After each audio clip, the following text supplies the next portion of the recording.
What's up guys? In today's video I'm going to teach you how to create comprehension lists and comprehension dictionaries. I don't know if that's well said, but yeah, we are going to create that.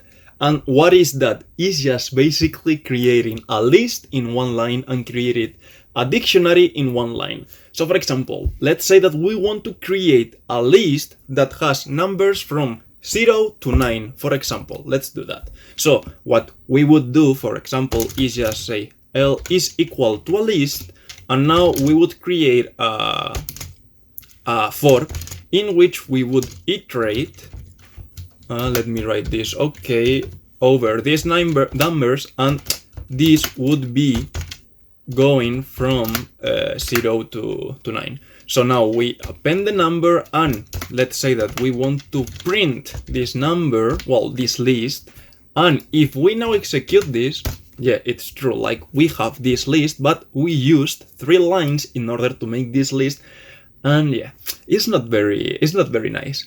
There is another way to do this, and in just one line, which is a comprehension list. If you are familiarized with Haskell functional programming, this would sound familiar, but if not, let me show you what it is. So for example, here inside this list, we can say that, hey, I want you to do this action. So we are going to still say that, hey, I want you to go over a loop, but I want that this result I goes inside the list. And you just do that. You just do this in this way. So remember, you first write the loop, and then this variable must go inside the loop. So now with this, we have exactly the same. We created a list with all those numbers, but we can go further. So for example, let's say that we want to put random numbers. Again, we would have to create a for loop, etc. And now, for example, what we can do is ignore this variable, and here we have to first import the library random. Here what we have to do is to use the random variable and create, for example, a rand_int that goes from 0 to 9. And in this way, we are ignoring this variable because we don't need this variable, but we are iterating over a loop 10 times, and those 10 times we are going to add the result that is given by this function. So if we execute this, you see that here you have that result. So let's do another thing, and now let's say that we want to create a dictionary in this way. So for example, we can do something very cool, which is create a list of 10 dictionaries. So for that, what we can do here is just putting this, and yeah, so for example, if we do this, we have a list of 10 dictionaries, but let's make this dictionary also a comprehension dictionary. So for that, let's say that the dictionary is going to have, I don't know, like numbers as a key and then one string as a key, for example. So let's say that, yeah, let's initialize the dictionary. And this dictionary, well, the way to do this is just simply putting the curly brackets in this case. And now here, again, we put the loop. So for in range 10.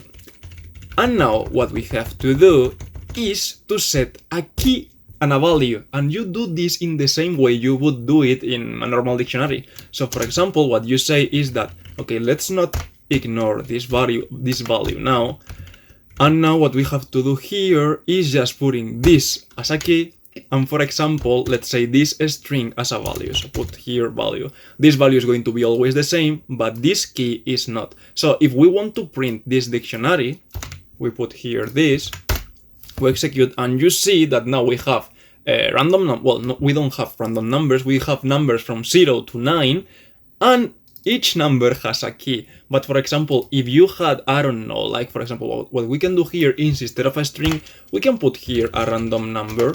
So if we put here random.randint, and this number is going to go from 0 to 110.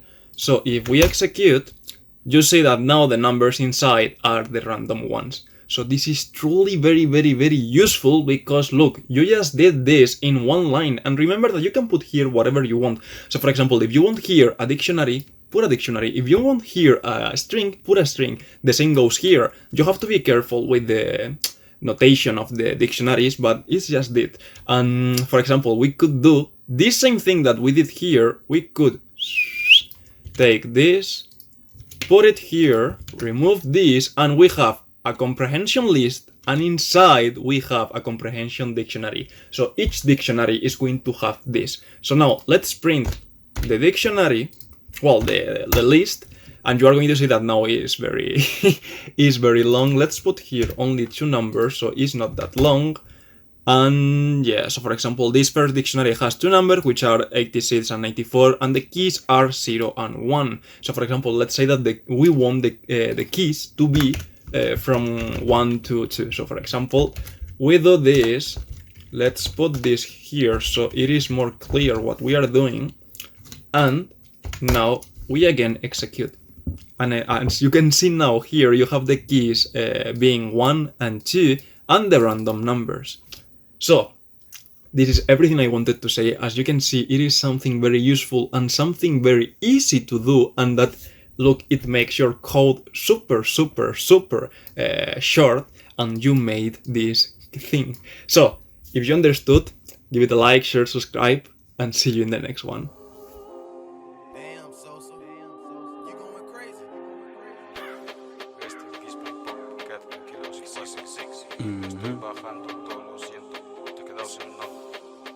Ay.